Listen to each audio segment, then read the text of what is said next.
So what I'm going to do for you now is one of my favorite shellfish dishes, which is scallops cooked dirty with smoky bacon. We're going to start off with some streaky bacon. With the Quan unit, I can just put it straight onto the grill. You know, don't hesitate to use a non-stick frying pan on it and just cook straight over the heat. What we're also going to do is use some samphire. This is basically seaweed, and we're just going to fry that along with the bacon.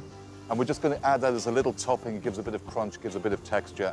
So the bacon is right where I want it. Roughly chop it.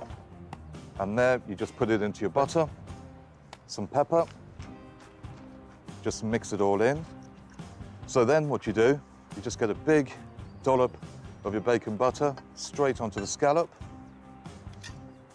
Literally put them straight into the charcoal, ideally using long tongs. You can't walk away at this point because they will take seconds to cook. Make sure your samphire isn't burning.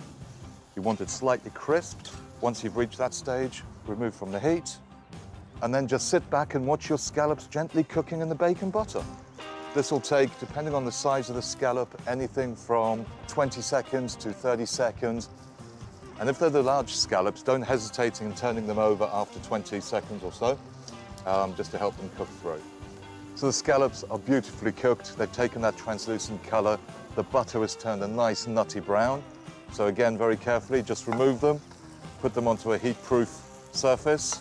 Final point just to add on is that samphire we cooked earlier. So just chop it up a little, sprinkle it on. So there you have dirty cooked scallops with bacon butter. Any time of the day is a good time for these. Really different, isn't it? The butter definitely adds to it.